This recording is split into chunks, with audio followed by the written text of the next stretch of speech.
Luka's ability to dictate on offense is absolutely elite, and one of the ways he does this so unbelievably well is through his use of what I'm going to call deceleration. He does this to try and control when he is going to rise up instead of letting the defender choose when he's going to rise up, and make it so he's the one that controls who's essentially jumping, who has the opportunity to go and leap towards the rim.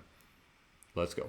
All right, in our first example here, we're looking at Luka, and he's in particular going to be worried about this help defender on the other side. So one of the big things you're worried about help defenders is like he's going to come over here and he's going to contest his shot by blocking on the rim. Now, traditionally, you would have just a player drive in here and then shoot a layup, and essentially John Collins is going to go vertical to try and block it. However, Luka's like, okay, well, I'm not going to play by that game. I'm going to slow down intentionally here so you don't know whether I'm rising up now, whether I'm going to 1-2 and then rising up, or whether I'm rising up on the 1, because he gets to control which of these 3 steps, which of those 2 steps he actually rises up in.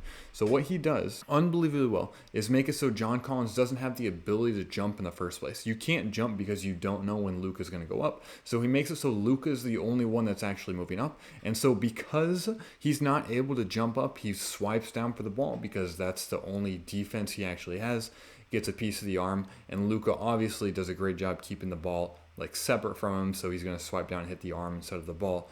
But he does a great job drawing the foul call, using the offbeat timing to finish that and get the foul. I actually think this is the most humorous example. We're going to see quite a bit of help defense just collapse on Luka as he goes to drive right here.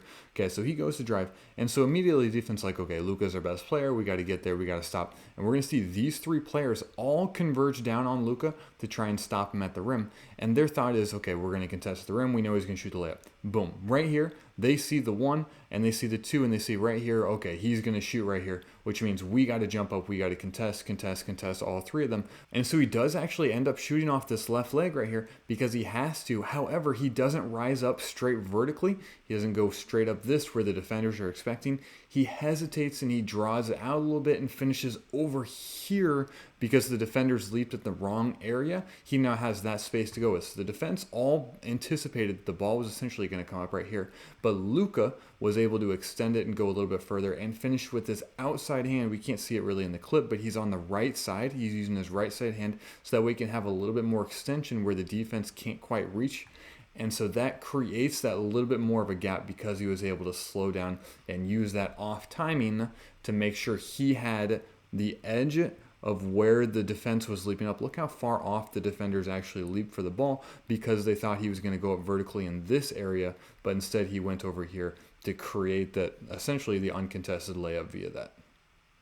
Effectively, what this whole concept does is it allows for Luka to make up for the ability that he doesn't have maybe the most athletic body. Instead, he uses timing to create that opportunity. And it doesn't just apply to layups at the rim. It also applies to out here more mid-range-ish style because he's able to choose when he's going up. The defense thought he was going to go for a layup, so they went aggressively down there, and Luka simply stops to rise up for a mid-range shot, and the defense can't stop in time, and he gets a lot of foul calls simply by doing that, simply by choosing the time and place for when he rises up instead of letting the defense know when he's going up. He chooses the location, and that gives him a huge advantage. Luka being able to throw off the timing of the defenders gives so many more opportunities for him on offense. Even despite him not having the most athletic ability, he's able to use the timing and deceleration to choose when the battles occur, and he's able to make the most of those battles and win at a very, very high efficiency. If you enjoyed, feel free to like and subscribe. Most importantly, have a blessed rest of your day.